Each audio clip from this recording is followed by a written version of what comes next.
नमस्कार मित्रांनो, भावी शिक्षक आणि शिक्षकांनो, टिप्स फॉर टी-88मध्ये मी अक्षय विरकर तुम्हा सर्वांचं स्वागत करतो। आजच्या या व्हिडिओमध्ये आपण पवित्र पोर्टलवर आपण जो काही सेल्फ सर्टिफाय केलेला आपला फॉर्म होता, सेल्फ सर्टिफाय केलेला तो डाउनलोड कसा करायचा तो आपण आजच्या या व्हिडिओमध्ये पाहणार आहोत। याच्या अगोदर आपण फॉर्म सेल्फ सर्टिफाय केला होता, त्यावेळेस आपण काही कारणास्तव आपल्याला तो फॉर्म डाउनलोड करता आला होता। मग बरेचसे उमेदवार याच्यापासून वंचित राहिले होते। मग त्यांना प्रश्न पडलेला आहे की बाबा आपलं जर सिलेक्शन झालं तर DV असे म्हणजे डॉक्युमेंट व्हेरिफिकेशन असतं, त्यावेळेस तर सेल्फ सर्टिफायचा फॉर्म मागतात। मग आपण डाउनलोड केलेलं नाही आहे, म्हणजे आपल्याकडे नाही आहे, तर काय करायचं, कसं करायचं, खूप टेन्शन आलेलं आहे, खूप स्ट्रेस आलेला आहे, पॅनिक होतात, काही करायची गरज नाही, टेन्शन घ्यायची नाही, अजिबात टेन्शन घ्यायचं नाही। हे मी इथं तुम्हाला स्क्रीनवर दिसत आहे, ही पवित्र पोर्टलची वेबसाईट आहे, 2025ची साईट आहे, प्रेफरन्स सध्या चालू झालेले आहेत।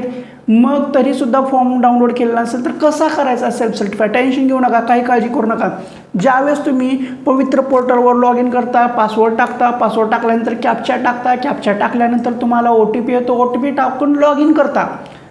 लॉग इन केल्यानंतर तुम्हाला इथं डाव्या बाजूला ॲप्लिकेशन फॉर्म दिसतो, ॲप्लिकेशन फॉर्मच्या खालच्या साईडला प्रिंट सेल्फ सर्टिफाय ॲप्लिकेशन असं दिसतं, त्याला क्लिक करायचं।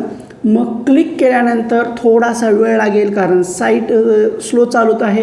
ते झाल्यानंतर मग तुम्हाला इथं हे जे काही सरफेस आहे असा तुम्हाला ॲप्लिकेशन फॉर्म दिसतो। मग इथं एकदम शेवटी खाली तुमची सही, कधी डाउनलोड केलेला आहे, याच्या अगोदर कधी लॉग इन केलेलं आहे, सगळं दिसतं। मग इथं तुम्ही कोणकोणते डॉक्युमेंट भरलेले आहेत बघ ते चेक करायचे असेल तर ते सुद्धा तुम्ही चेक करू शकता। इथं व्ह्यूवर जाऊन हे सगळं दिसू शकतं। मग आता हे डाउनलोड कसं करायचं, तर इथं डाउनलोडवर क्लिक करायचं। डाउनलोडवर क्लिक केल्यानंतर तुम्हाला इथं डाउनलोडमध्ये ऑप्शन येतो, मग हे तुमचा असा फॉर्म दिसून जातो। म्हणजे अशा पद्धतीने तुमचं डाउनलोड केलेला फॉर्मसुद्धा दिसतो, सेल्फ सर्टिफायसुद्धा दिसतं।